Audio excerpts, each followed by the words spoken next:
The first season of the Hagada Holiness series has been sponsored by Mr. Leon Siboni in memory of his parents Mr. and Mrs. Rachamim and Estrella Siboni Zichronam Livracha, and for the Refuah Shelema of Mr. Isaac Ben Attar. Written by Rabbi Binyamin David Rabinowitz of Warsaw. The Ephod Bad is a commentary on the Pesach Haggadah.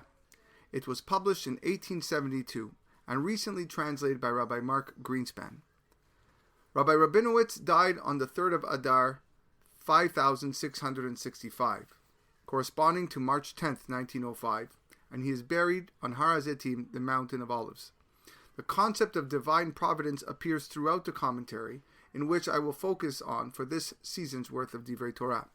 Here is part 1, Lahma Anya. Lahma Anya. This is the bread of poverty which our ancestors ate. As we begin the Haggadah, we do so by emphasizing the power of Hashem. Matzah serves as a symbol of memory.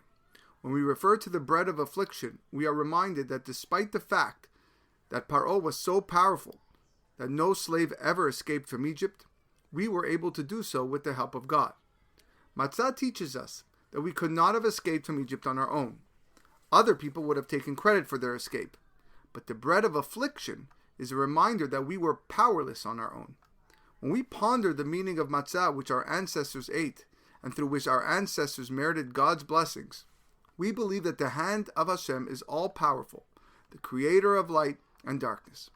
Matzah is not the food of slavery, but an affirmation of Hashem's providence, the one who creates the rich and the poor. Kal dichvin yeteh veyechol. Therefore, all who are hungry, come and eat. We invite the needy to come and eat with us, even though the Chachamim tell us that the poor are often humiliated by their poverty. Having learned the meaning of the matzah, we can now say to them, don't be embarrassed. What we have is not ours. Everything comes from Hashem. We are eating at the table of God. Even though you are now in great distress and need, your lowly state is meant to raise you up so that you can accept Hashem's exalted inheritance. Kal ditzrich yeteh ve'ifsach. All who are in need, come and celebrate Pesach. Therefore, we invite not only those who are hungry, but those who do not have the means of celebrating and honoring the festival. We invite him to come take whatever he needs to celebrate the Chag, for he and we are the same. One needs to speak gently to a needy person.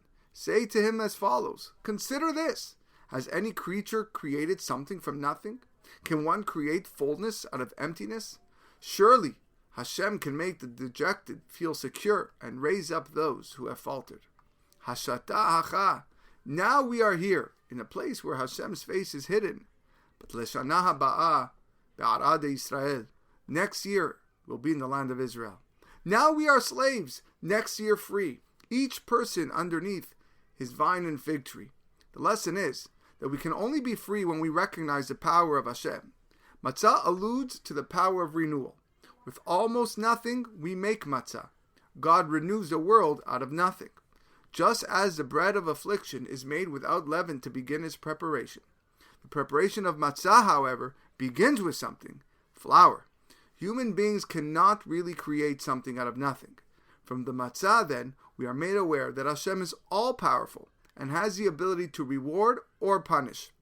When this idea is firmly in our hearts, then we will be in the land of Israel, and we will be free. Another way of interpreting the last line of freedom is as follows. There is no real redemption like the liberation of the mind, and there is no exile as complete as an imperfect intellect. One is free when one's desire for material possessions is repressed to his intellect, and one's intellect surrenders to Hashem. Each person is obligated to see himself as if his intellect went out from the exile of foolishness and materialism. That is why we say, now we are here sunken in the depths of desire associated with the body. Next year, in the land of Israel, which the Chachamim praise as a place of great wisdom, that's where we will be. Now we are slaves because our intellect is subjugated to materialism. Next year, in Eretz Israel, only then will we understand the ways of Hashem, and then the world will be filled with the knowledge of God as the waters fill the sea. We no longer will need miracles such as the splitting of the Red Sea to convince us of God's greatness. It will be innate within us.